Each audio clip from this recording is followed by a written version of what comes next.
Hello my dear student, जय हिंद। जय हिंद साथियों। आप सभी का स्वागत है आपके कैसे हैं अपने आप लोग यूट्यूब और कैसी चल परिवार रही है आप लोग की अमित तैयारी। एजुकेशन में। कैसे हैं उम्मीद आप करते लोग हैं और सब लोग कैसे अच्छे चल रही है आप होंगे लोग की तैयारी? और आप लोग की उम्मीद तैयारी बहुत करते हैं अच्छे आप से लोग चल अच्छे रही है। होंगे और आप चलिए लोग की शुरू तैयारी करते हैं। बहुत अच्छे से चल रही होगी।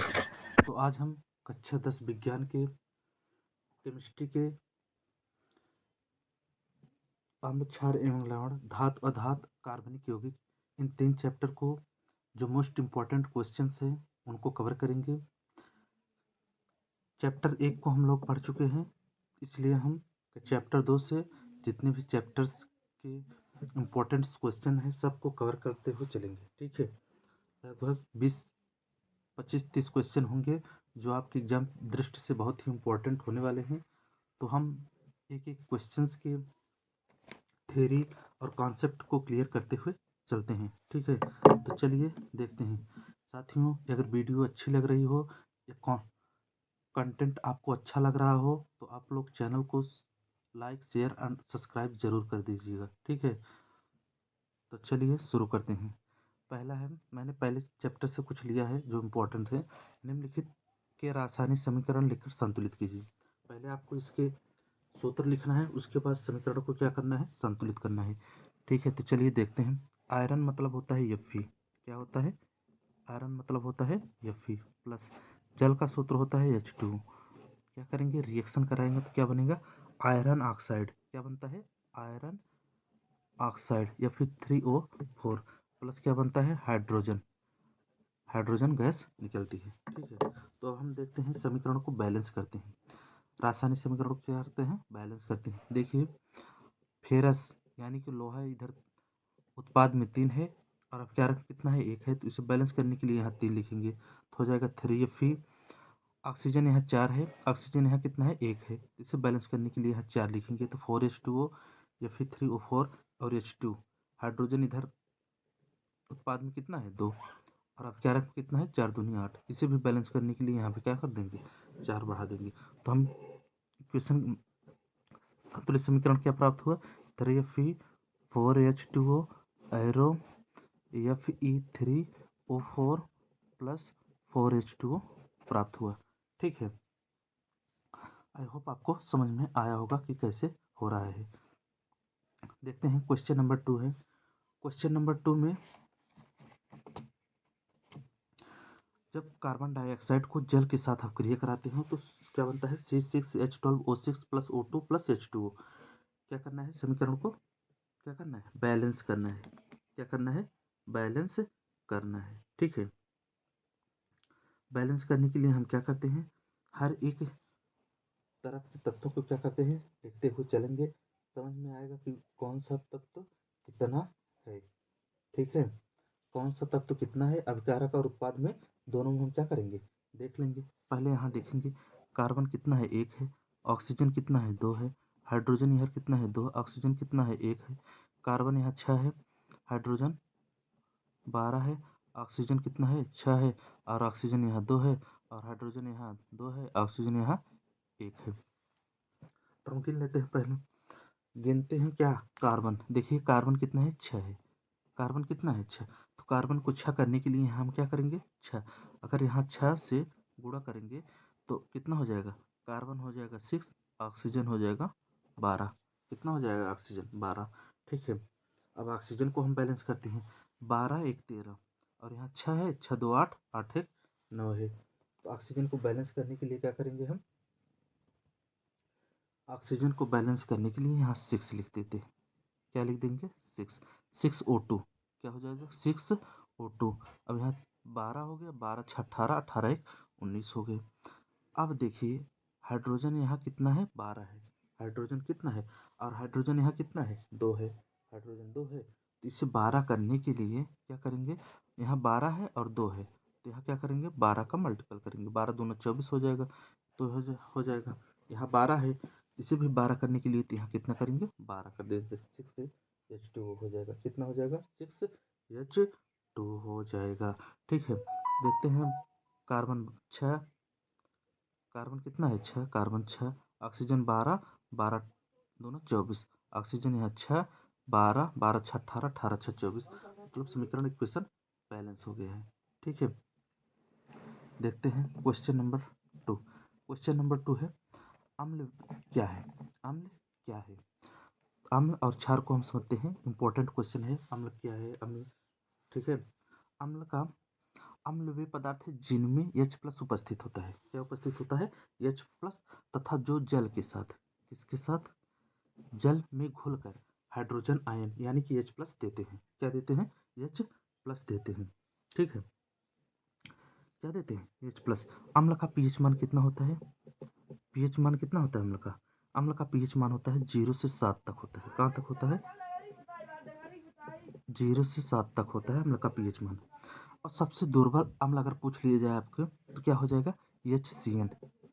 क्या हो जाएगा दुर्बल अम्ल है। कैसा अम्ल है दुर्बल अम्ल है। ठीक है। चलिए अम्ल के गुण समझ लेते हैं। अम्ल गुण क्या होता है आप लोग सुन लीजिए।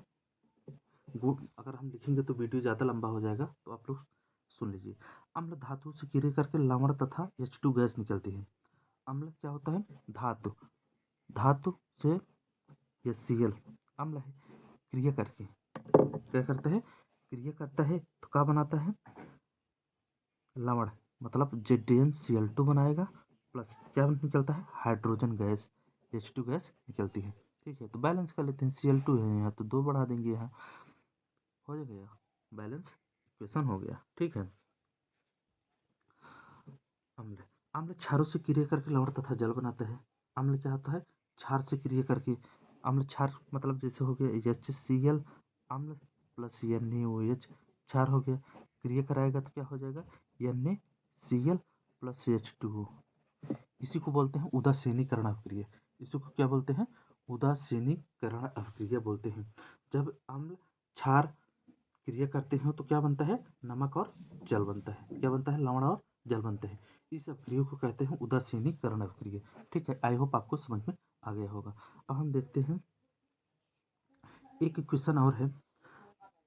अम्ल नीला लिटमस को लाल कर देता है। अम्ल क्या करता है नीला को क्या करता है लाल कर देता है।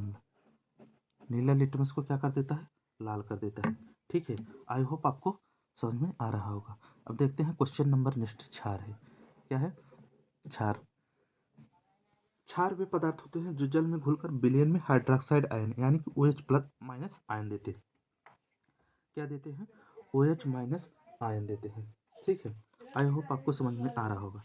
अब क्षार क्या होता है OH जल में घुलकर क्या देते हैं OH-। इसका pH मान कहाँ से कहाँ तक होता है इसका pH मान कहाँ से कहाँ तक हो 7 से 14 तक होता है। कितना होता है 7 से 14 तक होता है इसका pH मान। ठीक है। ये क्या कर देता है ये लाल लिटमस को ये क्या कर देता है ये लाल लिटमस को क्या कर देता है नीला कर देता है। लाल लिटमस को क्या कर देता है नीला कर देता है। क्या कर देता है नीला कर देता है। ठीक है। लाल लिटमस को नीला कर देता है। क्षारक धातुओं से क्रिया करके जो क्षारक होते हैं वो धातुओं से क्रिया करके लवण तथा जल बनाते हैं। जैसे क्षारक हो गया धातुओं से क्रिया करके क्या बनाते हैं धातुओं से क्या बनाते हैं लवण तथा जल बनाते हैं। जैसे बनाए क्या CaCO3 प्लस जल बनता है H2। ठीक है। जल बनता है क्या बनता है जल। प्रबल क्षारक क्या होता है अभी तो हम लोग प्रबल क्षारक कौन सा होगा प्रबल क्षारक हो जाएगा KOH। क्या हो जाएगा KOH प्रबल क्षारक हो जाएगा। ठीक है। मैं आपसे क्वेश्चन पूछता हूँ आप लोग कमेंट करेंगे आपको पता हो शुद्ध जल का pH मान कितना होता है। शुद्ध जल का pH मान कितना होता है आप लोग कमेंट करेंगे। ठीक है। एक क्वेश्चन और पूछ लेते हैं आपसे हम इम्पोर्टेंट क्वेश्चन है ये बार बार रिपीट हुए हैं क्वेश्चन तो आपको पता होना चाहिए कि शुद्ध जल क्या होता है। जल को जीवाणु रहित करने में उपयोगी पदार्थ कौन सा है धावन सोडा है एलम है या बेकिंग सोडा है ब्लीचिंग पाउडर है। आप लोग कमेंट करेंगे आप लोग को आंसर पता हो। ठीक है। तो चलिए नेक्स्ट क्वेश्चन देखते हैं। नेक्स्ट क्वेश्चन क्या है आई होप आपको समझ में आ गया होगा कि क्षार और अम्ल किसे कहते हैं। अब देखते हैं नेक्स्ट क्वेश्चन। नेक्स्ट क्वेश्चन है pH। क्या है pH। pH को परिभाषित कीजिए और इसके विषय में लिखिए। तो हम समझते हैं pH क्या होता है। किसी विलयन का pH मान 10 की घात ऋणात्मक धातु की वह संख्या है जो विलयन के हाइड्रोजन आयन H+ सांद्रण को किसमें दर्शाता है? मोल प्रति लीटर में व्यक्त करता है। किसमें व्यक्त करता है? मोल प्रति लीटर में। इसका होता है सूत्र pH बराबर माइनस log 10 H+, अथवा ऐसे भी लिख सकते हैं H+ बराबर 10 की पावर माइनस pH, जो कि 10 की पावर में माइनस जितना की घात रहेगी वही उसका क्या हो जाएगा? pH वैल्यू हो जाएगी। वही उसका क्या हो जाएगी? pH वैल्यू हो जाएगी। ठीक है, आई होप आपको समझ में आ रहा है। तो मनुष्य के रक्त का pH कितना होता है? मनुष्य के रक्त का pH कितना होता है? मनुष्य के रक्त का pH कितना होता है? 7.4 होता है। कितना होता है? 7.4। अर्थात मैं आपसे क्वेश्चन पूछता हूँ, चींटियों जब चींटी काटती है तो वह कौन सा एसिड छोड़ती है? चींटी जब काटती हो तो कौन सा एसिड छोड़ती है? आपको पता हो तो आप कमेंट करेंगे कौन सा एसिड छोड़ती है। ठीक है, कौन सा एसिड छोड़ती है? मेथेनोइक अम्ल, जिसे बोलते हैं SCOOH, इसे बोलते हैं मेथेनोइक एसिड। क्या बोलते हैं? Methanoic acid. ठीक है, मैं एक क्वेश्चन बोल रहा हूँ आप लोगों से। 10⁻⁻6 मोल HCl विलयन का pH मान होगा। कोई है 10⁻⁻6 मोल HCl में विलयन का pH मान कितना होगा? आप लोग कमेंट करेंगे। ठीक है, pH मान कितना हो जाएगा? 6 हो जाएगा। ठीक है, अगर आपको समझ में आ रहा हो तो आप लोग कमेंट करते हुए चलेंगे कि विलयन का pH मान कितना होता है। ठीक है, तो pH का हम दैनिक जीवन में कुछ उदाहरण समझ लेते हैं। मनुष्य के रक्त, आंसू तथा लार का pH मान लगभग 7 से 7.8 तक होता है। यानी कि क्षारीय होता है कि अम्लीय होता है? आप लोग कमेंट करेंगे कैसा होता है। ठीक है, हम नहीं बताएंगे। यदि pH का मान 7 से कम होता है या 7.8 से अधिक होता है तो जीवित प्राणियों का जीवन मुश्किल हो जाता है। अगर 7 से कम हो जाए या 7.8 से अधिक हो जाए तो हम लोगों को जीना मुश्किल हो सकता है। ठीक है, तो समझेंगे आप लोग कैसा है। ठीक है, अच्छा, हमारे पेट में भी एक अम्ल पाया जाता है। कौन सा अम्ल पाया जाता है आप लोग को पता है? हमारे पेट में कौन सा अम्ल पाया जाता है? पेट में कौन सा अम्ल पाया जाता है? HCl। कौन सा अम्ल पाया जाता है? HCl, जिसे बोलते हैं हाइड्रोक्लोरिक एसिड। क्या बोलते हैं?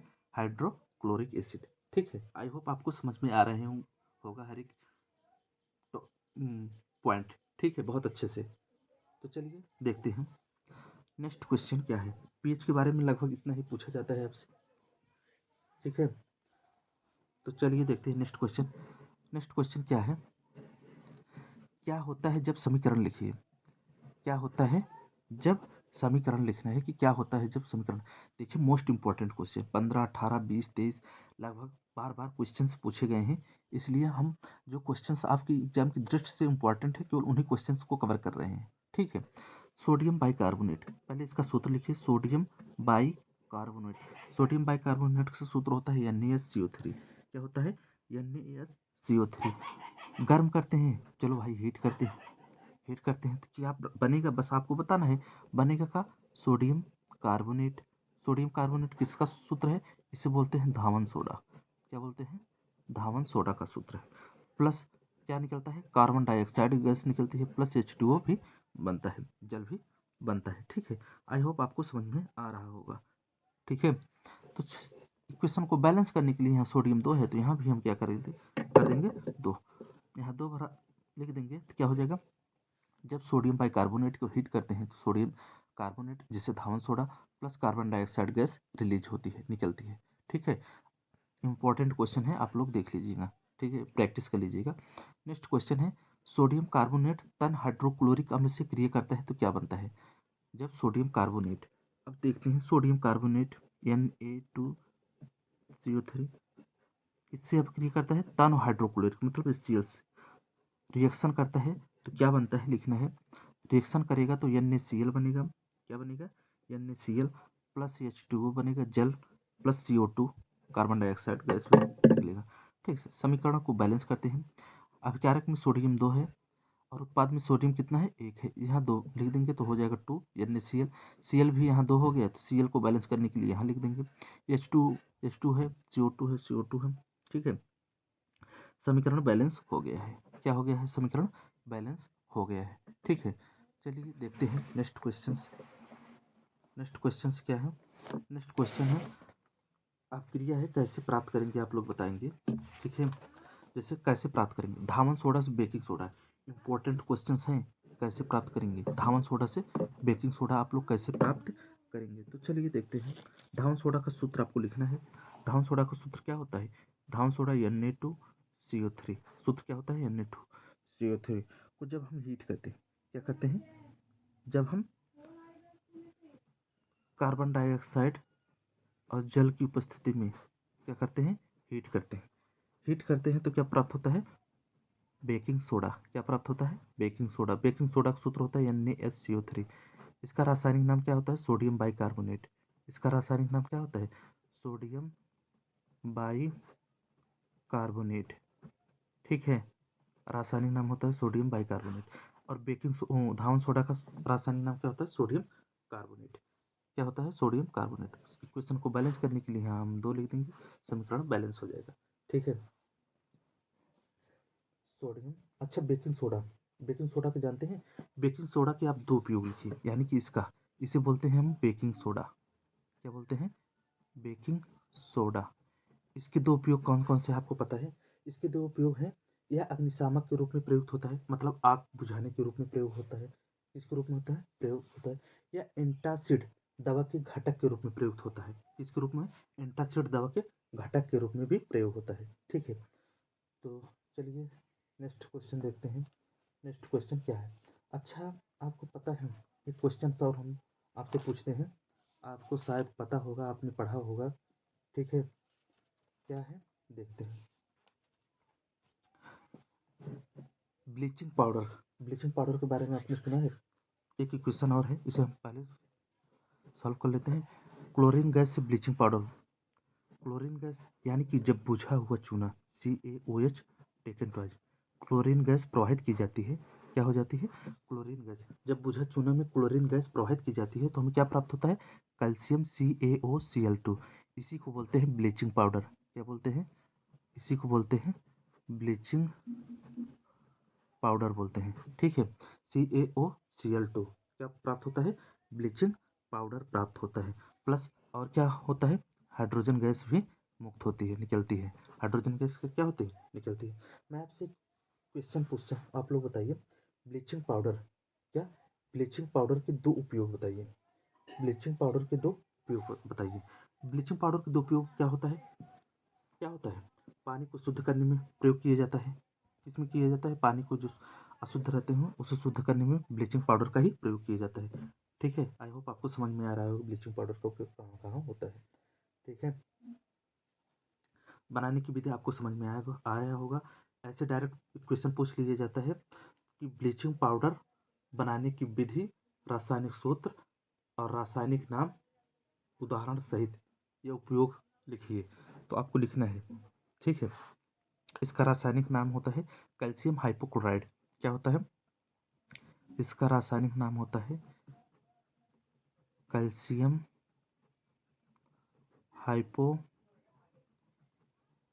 क्लोराइड होता है, CaOCl2।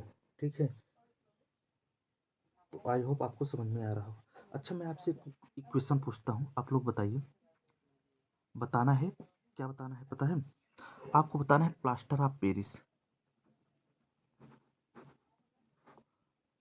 प्लास्टर ऑफ पेरिस का सूत्र आपको बताना है। प्लास्टर ऑफ पेरिस का सूत्र क्या होता है? प्लास्टर ऑफ पेरिस का सूत्र क्या होता है आपको बताना है। प्लास्टर ऑफ पेरिस का सूत्र होता है CaSO4 इंटू हाफ H2O। मतलब कैल्शियम सल्फेट में जब आधा जल मिलाया जाता है तो प्लास्टर ऑफ पेरिस बनता है। वो क्या बनता है? आधा जल मिलाया जाता है तो क्या बनता है? जिप्सम बनता है। जब प्लास्टर ऑफ पेरिस को हाइड्रोजन यानी कि जल के साथ क्रिया कराते हैं तो जिप्सम बनता है। क्या बनता है? जिप्सम। यहाँ हम जिप्सम का भी सूत्र लिख दे रहे हैं, आप लोग देख लीजिए। जिप्सम। जिप्सम का सूत्र क्या होता है? CaSO4 into 2H2O। कितना होता है? 2H2। ये जिप्सम का सूत्र होता है। चलिए हम पूछते हैं प्लास्टर ऑफ पेरिस के 2 उपयोग बताइए। प्लास्टर ऑफ पेरिस के 2 उपयोग आप लोग बताइए, आपको पता हो। उपयोग कौन कौन सा है? मूर्ति बनाने में। उपयोग क्या क्या है? मूर्ति बनाने में। किस बनाने में? मूर्ति बनाने में होता है। किसके? टूटी हुई हड्डियों को मूर्ति बनाने में, खिलौने बनाने में, स्टैचू बनाने में, आदि में सब में प्रयोग होता है। ठीक है, आपने देखा है मॉल के बाहर स्टैचू खड़े रहते हैं, वो सब प्रयोग होता है प्लास्टर ऑफ पेरिस का ठीक है। और कहाँ होता है? टूटी हुई हड्डियों को जोड़ने में, टूटी हुई हड्डियों को जोड़ने में प्रयोग है, यानी प्लास्टर जिसे बोलते हैं, जोड़ने में प्रयोग होता है। क्या बोलते हैं? प्लास्टर बोलते हैं। ठीक है, देखते हैं question number next. Question number next क्या है? क्वेश्चन नंबर नेक्स्ट है, बेकिंग सोडा का नाम तथा सूत्र क्या है? निर्माण की विधि लिखिए। 11 पूछा, 12 पूछा, 19 में पूछा, 20 पूछा, 22 पूछा है और 6 नंबरी लॉन्ग आंसर टाइप में क्वेश्चन आएगा। ठीक है, आपको पता होना चाहिए कि क्या होता है। ठीक है, तो चलिए देखते हैं बेकिंग सोडा। क्या? बेकिंग सोडा इम्पोर्टेंट है, इसलिए हम आपको पढ़ा रहे हैं बेकिंग सोडा। तो चलिए देखते हैं, रासायनिक नाम क्या होता है? Sodium bicarbonate. इसे ही बोलते हैं खाने का सोडा। क्या बोलते हैं? खाने का सोडा। इसे ही बोलते हैं खाने का सोडा। क्या बोलते हैं? खाने का सोडा।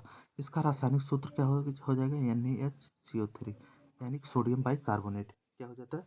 Sodium bicarbonate. एच का मतलब होता है बाइकार्बोनेट। अब बनाने की विधि समझ लेते हैं। जब सोडियम कार्बोनेट की जली विलयन से CO2 गैस प्रवाहित करके बेकिंग सोडा प्राप्त किया जाता है। क्या प्राप्त किया जाता है? Baking soda. रिएक्शन के माध्यम से हम लोग समझते हैं।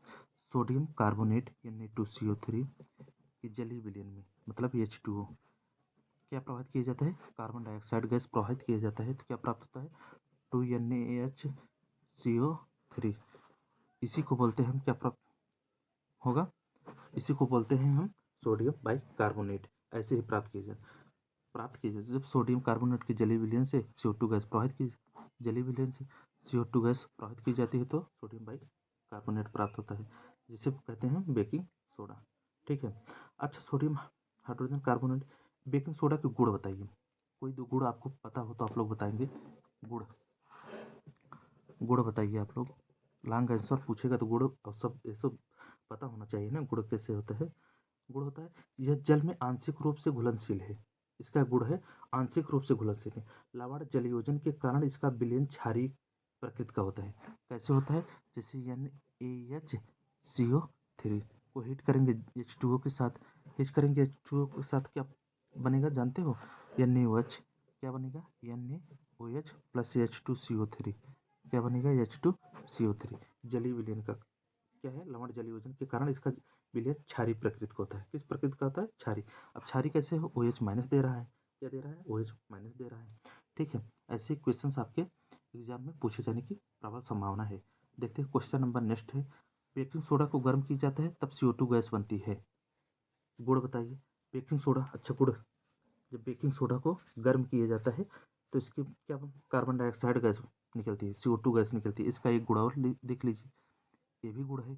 बेकिंग सोडा को गर्म किया जाता है तब CO2 गैस निकलती है। देखते हैं, बेकिंग सोडा को गर्म करते हैं, बेकिंग सोडा NaHCO3 को हीट करते हैं, क्या निकलता है? Na2CO3 प्लस क्या निकलता है? H2O plus carbon dioxide gas निकलती है। बैलेंस कर लेते हैं, सोडियम इधर 2 है तो इधर लिख देंगे, बैलेंस कर देंगे। ठीक है, जब बेकिंग सोडा को हीट करते हैं तो सोडियम कार्बोनेट का जलीय विलयन के साथ क्या निकलता है? कार्बन डाइऑक्साइड गैस निकलती है। उम्मीद है आप लोगों को क्वेश्चंस बहुत अच्छे से समझ में आ रहे होंगे। ठीक है, एक क्वेश्चन और होता है, धावन सोडा का रासायनिक नाम सूत्र लिखिए। धावन सोडा पता है आपको? धावन सोडा का रासायनिक नाम और सूत्र लिखिए। धावन सोडा का रासायनिक नाम होता है सोडियम कार्बोनेट। क्या होता है? Sodium carbonate. और सूत्र होता है Na2CO3। ऊपर हम लोग पढ़ चुके हैं। ठीक है। अच्छा, इसको बनाने की विधि कैसे होगा? बनाने की विधि बहुत ही सिंपल है। आप इसका उल्टा भी कर सकते हैं। इसका उल्टा कर देंगे तो धान सोडा यही तो है, धान सोडा यही तो है, यही बन रहा है। ठीक है, उम्मीद करते हैं इसका उपयोग, अगर उपयोग पूछ ले, यह कपड़े धोने के लिए प्रयोग होता है। क्या? जल की स्थायी कठोरता को दूर करने में प्रयोग होता है। कपड़े धोने में, कपड़े धोने में और अस्थायी कठोरता दूर करने में, जल की अस्थायी कठोरता, जल की स्थायी कठोरता दूर करने में। ठीक है, देखते हैं next question. Next question next chapter का है, यानी कि बोलते हैं निस्तापन तथा भर्जन। क्या है? निस्तापन यानी धात अधात। निस्तापन और भर्जन आपको बहुत अच्छे से पता होना चाहिए। ठीक है, तो चलिए देखते हैं निस्तापन और तथा भर्जन। भर्जन में भर्जन किसे कहते हैं? अंतर पूछता है। बहुत बार पूछा गया है। देखिए 16, 18, 20, 22 भार्जन में अयस्क को वायु की प्रचुर मात्रा में तीव्र गर्म किया जाता है। भार्जन क्या होता है? वायु की प्रचुर मात्रा रहे और तीव्र गर्म किया जाता है, उसे भार्जन कहते हैं। लेकिन निस्तापन में ऐसा नहीं होता है। निस्तापन में अयस्क को वायु की अनुपस्थिति में गर्म किया जाता है और गलनांक से नीचे वायु की अनुपस्थिति में और गलनांक से नीचे गर्म किया जाता है, जिसे निस्तापन कहते हैं। और भार्जन क्या होता है? वायु की उपस्थिति में तीव्र गर्म किया जाता है, भार्जन कहलाता है। ठीक है, आई होप आपको समझ में आ रहा होगा कि निस्तापन भार्जन किसे कहते हैं। ठीक है, तो चलिए देखते हैं निस्तापन भार्जन को और विस्तार से। अच्छा, निस्तापन भार्जन में मैं आपसे एक क्वेश्चन पूछता हूँ, कौन सी धातु एक अम्ल से हाइड्रोजन विस्थापित करती है? ऐसा कौन सा धातु है जो एक अम्ल से हाइड्रोजन विस्थापित करती है? आपको पता है? निस्तापन भार्जन पढ़ने के बाद आपको पता होना चाहिए कौन सी अम्ल है, कौन सी धातु है जो अम्ल से हाइड्रोजन विस्थापित करती है। अम्ल से हाइड्रोजन विस्थापित कौन कौन करता है? एक होता है Mg और एक होता है Zn। और कौन नहीं करता है? अगर पूछ लिया जाए तब कौन नहीं करता है, तो Cu यानी कि कॉपर नहीं करता है। ठीक है, इंपॉर्टेंट क्वेश्चन है आपके एग्जाम की दृष्टि से, इसलिए मैं बता दे रहा हूँ। अच्छा, आप लोग बताइए, कापर मिट में मुख्यतः होता है। अभी हम लोग आगे इसे कवर करते हैं। चलिए देखते हैं। नेक्स्ट है कापर के क्या है? नेक्स्ट है कापर के 2 सल्फाइड एस्क लिखिए। क्या? कापर के 2 सल्फाइड एस्क इंपॉर्टेंट है। कापर के 2 सल्फाइड एस्क कौन कौन से होते हैं आपको लिखना है। ठीक है,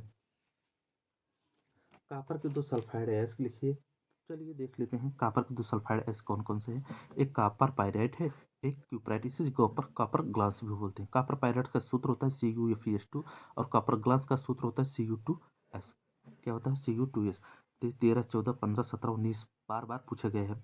बेसिमीकरण के दौरान होने वाला रासायनिक समीकरण लिखिए। ठीक है, बहुत इंपॉर्टेंट क्वेश्चन है ये। कापर के रासायनिक गुण लिखिए और बेसिमीकरण के द्वारा आपको एग्जाम की दृष्टि से बहुत ही इंपॉर्टेंट क्वेश्चन है। तो चलिए हम कुछ समझ लेते हैं, कापर पायराइट से कापर का निष्कर्षण कैसे किया जाता है। ठीक है, समझ लेते हैं। उसका समय नहीं है दोस्तों ज़्यादा, इसलिए हम लिखने में थोड़ा असमर्थ हैं। कापर पायराइट कापर का मुख्य अयस्क है। यह कापर तथा लोहे का मिश्र सल्फाइड है। कापर पायराइट कापर का क्या होता है? मुख्य अयस्क होता है। यह कापर तथा लोहे का मिश्र सल्फाइड है। सामान्यतः भर्जन करने पर लोहे का सल्फाइड अयस्क में बदल जाता है। जब भर्जन किया जाता है तो लोहे का जो अयस्क होता है सल्फाइड अयस्क में बदल जाता है। लेकिन कापर पायराइट कापर तथा लोहे का मिश्रित अयस्क है तथा यह ऑक्साइड में परिवर्तित नहीं होता है। तब तक पूरा लोहा ऑक्सीकरण के दौरान अलग नहीं हो जाता, क्योंकि कापर की सल्फर से आकर्षण लोहे की अपेक्षा अधिक होती है तथा ऑक्सीजन से क्या हो जाती है? ऑक्सीजन से कम हो जाती है। ठीक है, आई होप आपको समझ में आ रहा होगा। इसका रिएक्शन क्या होता है? जब कापर CuFeS2 को प्लस ऑक्सीजन की उपस्थिति में गर्म करते हैं Cu2S। जैसे इसकी 2 अयस्क कैसे कैसे निकालते हैं ऊपर देख लेते हैं। जब क्या क्या CuFeS2 को, ठीक, CuFeS2 इसे बोलते हैं कापर पायराइट्स को, प्लस ऑक्सीजन की उपस्थिति में हीट करते हैं, क्या बनता है? Cu2S, जिसे बोलते हैं कापर ग्लास प्लस FeS और FeS प्लस SO2 समीकरण को बैलेंस करने के लिए यहाँ 2 लिख देंगे, तो यहाँ भी हम 2 ही लिख देंगे। ठीक है, यही होता है। अब बेसिमीकरण क्या होता है? बेसिमर परिवर्तन में गलित मिट में कुछ बालू मिलाकर पुनः गर्म करते हैं। जो बेसिमीकरण परिवर्तन होता है आप लोग देख लीजिएगा, इंपॉर्टेंट क्वेश्चन है। अब हम समझते हैं निस्तापन और भर्जन क्या होता है। खनिज निस्तापन भर्जन आप लोग समझ चुके हैं कि निस्तापन कैसे होता है, भर्जन कैसे होता है। निस्तापन में किसी अयस्क उसकी गलनांक से नीचे वायु की उपस्थिति में मतलब गर्म करना ही निस्तापन कहलाता है। अयस्क में उपस्थित नमी निकल जाती है। जो अयस्क निस्तापन में जो उपस्थित होती है, जब हीट होती है तो क्या होती है? नमी जो होती है निकल जाती है। जैसे Al2O3 को जल के साथ रिएक्शन कराते हैं तो Al2O3 प्लस 2H2O निकलता है, जल निकल जाता है। ठीक है, इसे बोलते हैं बॉक्साइट। Al2O3 इंटू 2H2O, इसे बोलते हैं बॉक्साइट। को जब हीट करते हैं, क्या करते हैं? हीट करते हैं तो क्या निकलता है? Al2O3, जिसे एल्यूमिना बोलते हैं, और जल निकल जाता है। भर्जन में सेम होता है। भर्जन में हम लोग इसी का उदाहरण यूज कर सकते हैं। भर्जन में आप इसका उदाहरण यूज करते हैं, कापर पायराइट का भर्जन। ठीक है, अब हम लोग समझते हैं खनिज। खनिज और अयस्क प्रकृति में धातुएं तथा उनके यौगिक जिस अवस्था में पाए जाते हैं खनिज कहलाते हैं। प्रकृति में धातुएं जिस अवस्था में पाए जाते हैं तथा उनके यौगिक जिस अवस्था में पाए जाते हैं क्या कहते हैं? उसे खनिज कहते हैं। ठीक है, जैसे कोयला हो गया, धातु हो गया, पेट्रोल, आज सब ये सब क्या हो जाएगा? खनिज हो जाएंगे। कार्बन हो गया। ठीक है, कार्बन के ढेर सारे प्ररूप होते हैं, तो सब क्या ला? कोयला भी एक कार्बन का प्ररूप है, खनिज है। अयस्क किसे कहते हैं? वे खनिज जिनसे किसी धातु को आसानी से तथा कम व्यय में प्राप्त किया जा सके अयस्क कहलाता है। क्या कहलाता है? अयस्क कहलाता ठीक है, क्या कहलाता है? अयस्क कहलाता है। अब खनिज और अयस्क आपको समझ में आ गया होगा। अब जैसे अयस्क में पूछता है वे खनिज जिनसे किसी धातु को आसानी से तथा कम व्यय में प्राप्त किया जा सके, अयस्क कहलाता है। जैसे हम समझते हैं कापर के दो अयस्क, एक होता है कापर पायराइड, क्या होता है? कापर पायराइड, जिसे बोलते हैं CuFeS2, और दूसरा होता है कापर ग्लास, जिसे बोलते हैं Cu2S। ठीक है, कापर के दो अयस्क होते हैं। ठीक है, आई होप आपको समझ में आ रहा होगा। एक होता है आयनिक यौगिक। आयनिक यौगिक आपको पता है? आयनिक यौगिक आपको पता है क्या होता है? आयनिक यौगिक, आयनिक यौगिक इंपॉर्टेंट है, इसलिए मैं आपको बता दे रहा हूँ आयनिक यौगिक क्या होता है। आयनिक यौगिक वे यौगिक होते हैं, इसी में आपको कवर करना है। आयनिक यौगिक क्या पढ़ना है? आयनिक यौगिक, आयनिक यौगिक में पढ़ना है, क्या पढ़ना है देखते हैं। वे यौगिक होते हैं जिनमें एक परमाणु से दूसरे परमाणु इलेक्ट्रॉनों का क्या होता है? हस्तांतरण होता है।